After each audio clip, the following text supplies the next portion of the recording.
Not understanding what levers to pull when it comes to Amazon advertising is keeping your sales and profit down. And one of the most underrated skills when it comes to Amazon advertising and not is bid optimization. Most people focus on keywords and intent, which is super important, but if you don't know how to optimize once these keywords and intent is launched, it becomes a big issue. So before the start of the video, I want to introduce myself. My name is Yanni. I've been selling on Amazon for over 6 years now, and now in a full service Amazon agency where we manage over 20 million in yearly revenue. I work with brands that are up and starting and they're doing 20 to 30,000 per month to brands that do $1 million plus per month. And we spend $1 million in ad spend a year as well. So we do have a lot of data when it comes to what works the best for optimization or what are the most important levers to pull when it comes to Amazon growth. So let's start with what is even bid optimization. So every Amazon campaign will have a bid. How much are you actually willing to pay for a click? That's what the bid is. Now I have a separate video on what bid you should use, and I'll link that below. And it involves target ACOS, average AOV, and average conversion rate. But in this video, I just want to really explain how do you actually optimize campaigns and why you should optimize them. So bid optimization changes. It's never a straight line. It's never the same thing.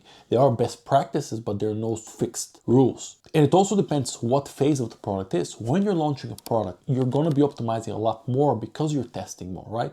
I'm not a fan of optimizing every day. That's quite a mistake because you don't even give it enough data. But when you're launching a product, you can probably optimize 2 to 3 times a week. 2 being the better number, right? Because Amazon can run up to 72 hours in delay with the data. So you're optimizing on something that you're not even seeing fully. So always bear that in mind. But in the launch phase, you're going to be testing a lot more and you're going to be optimizing more. So when you're doing optimization, you need to be thinking, why am I optimizing it? Example, first, before you even optimize, make sure you have the relevant keywords and the correct campaigns. Because if you don't have relevant keywords and relevant intent, there's not going to be much to optimize. So having the keywords that are relevant to the product and to the searches is very important. But I imagine you've already done that. Now, the optimization part is very important because if your bid is too low, you're not going to get any impressions and clicks, and you're not going to get any sales. If your bid is very high, you're going to get a lot of clicks. You're probably going to get some sales as well, but they're going to be very unprofitable. So it's always about a fine line. But for you to understand that line, you need to understand your average conversion rate. You need to understand your profit, your gross margin. These are very important numbers to know. And you also need to know if your product is a consumable and it has a big lifetime value of a customer, or if it's a one-off, because that changes things drastically. If it's a one-off, I will spend a lot less on ads and acquisition per customer because I know they're not coming back. If it's a consumable like a supplement, and I know I'm getting 6 to 12 purchases per year, and I'm keeping that customer for a long, I can spend a lot more to acquire that customer. So again, PPC and advertising on Amazon, it's all about the nuances. There's no exact and fixed rules. It's about the nuances and the product and the category. That's why testing is always the best way. You need to test. So now that we understand what bidding optimization is, now we need to understand when do we optimize and why do we optimize. So first you have the campaigns with no traffic, no impressions, no clicks. If your keywords are relevant, it means that you're not competitive enough for the bids. In that instance, you need to increase the bids. You always have a look at the suggested price on Amazon because that's a guide price. You don't want to have it the same because Amazon sometimes will give you random numbers. But a rule of thumb is the closer you get to that, the more clicks you get. That doesn't mean they'll be profitable. We've had many times success with 30-cent bid when Amazon recommends a 150. So that is a case as well. But if you're not getting any traffic, you're not getting any clicks, that means you need to start increasing the bid. How much do you increase it by? I much prefer doing smaller increments more often instead of huge spikes. So if your bid is $1, increasing it to $1.10 to $1.20, it makes sense. Increasing it just by 1 or 2 cents, it's not enough because it's not going to make a big difference. Get anywhere between 10 to 20%, depending on how comfortable you are, how bad the impressions and clicks are, makes sense. Now, when you have 40 to 30 cents, you have to do 4 to 5 cents, sometimes even 10 cents. You don't really want to do huge increments. You don't want to go from 30 to 130. That's too much of an increment. Imagine a 5-click difference will make a huge difference when there's a pound in between. So that's one thing. When you don't have traffic and we don't have clicks, you increase the bid. You're trying to fight for that spot where you're starting to get more clicks and impressions. Now, when you get a good amount of clicks, but you're getting a bad performance, you need to check a good amount of things. You need to check the search terms. Actually, what are you bidding on? Because if it's a broad campaign, auto campaign, phrase campaign, or a product category campaign, it can run quite wild. You want to negate things that are relevant or things that have a lot of clicks. So if your conversion rate is 10%, it means every 10 clicks you convert. If you have 20 clicks and no conversion, then it's maybe time to negate that keyword.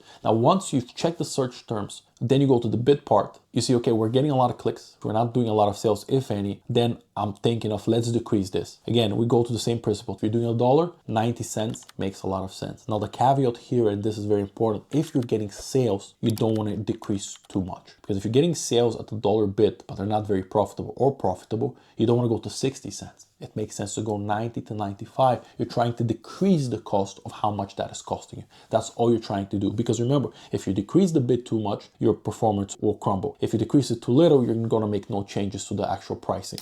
And this is for ones that are already performing to a certain extent. When you're seeing no clicks, and again, we go back to the average conversion rate. If you have 20 clicks and no conversion, and your average conversion is 10 clicks, then it's time to stop it, because obviously that's not converting, and you don't want to spend an insane amount. Because think about it, if you have 10 campaigns and you have targets left and right that are spending 20 clicks without sales, that ad spend is going to leak like crazy and you're going to spend a lot of money. So you need to make sure you catch it on time and you remove it and you get that data, right? You know that doesn't work, so maybe let's not try it again. The third scenario is when actual campaigns are performing, how do we optimize them? Well, here we increase the bid, but here we need to be very careful, because if we increase it significantly, performance might drop. What I mean by that, if you have a 20% ACoS and your bid is $1 and you're getting a good amount of sales, putting it to $1.10 makes a lot of sense. Putting it to $1.30, $1.40, it's extra aggression that might not bring a lot of extra sales, because now you're going to be paying 30 to 40 cents more per click. So if you're converting every 10 clicks and now you're paying 30 to 40 cents more, that's $4 more. And remember, these are bids that already are working very well. So you don't want to mess up too much with them. You want to do very small increments and not mess up with them. And of course you track them, because sometimes not optimizing it, it's the right decision. Optimizing too often for something that works many times can mess it up. So the way I like to do optimization is I like to check the account every day, and I like to see fluctuations, how it's working, what it's not working. But once a week, I like to do full bid optimization of what works and what doesn't, right? And of course, because you're checking daily, you're looking at something you've missed, but you don't want to do it too often. You want to know what's happening to the account. You want to manage it, but you don't want to over optimize it, because that's going to give you even worse results. It's about precision and knowing what to do. A person who understands Amazon advertising knows that sometimes not optimizing something and leave it the way it is, it's a better move than optimizing it. Because think about this, if you're increasing bids every week, you can double your cost per click in a month because you're increasing them. And because you're not really keeping a track, it becomes very complicated. And also, every time you change bid, track it. Now, Amazon has the history part where they track it, but also you want to track it internally. When was the last time I optimized this campaign? When was the last time I optimized this account? Because if I optimized it a day ago, I'm not going to optimize it again today. I don't even have enough data to make a decision. There's a lot more nuances to go, but I want to keep it simple enough and for you to understand the basics. And if we have to recap them, is if something is not performing well, you want to decrease the bid. You want to make sure that it becomes more profitable. If something has no performance and no clicks, you want to increase the bid. And here you can be a bit more aggressive because you have no data to go to, right? When things are going well, you want to increase the bid, but you don't want to increase it by an amount that makes you more unprofitable. So when things are going well or things are going bad, you don't want to do it in huge increments. You don't want to do it in smaller increments. 10 to 20% makes a lot of sense depending on the bid. When you have no performance, that's where you can be slightly more aggressive, because if you started at a bid that's super competitive, you want to get the place where it's more competitive. So there you can do 20-30%, sometimes even more, because there's no performance yet. But the key is keep it simple. Track everything, make sure you know why you're doing the optimization, what you're optimizing for, and don't overdo it. Knowing when to optimize is as important as optimizing itself. I hope you liked this video, a lot more to come.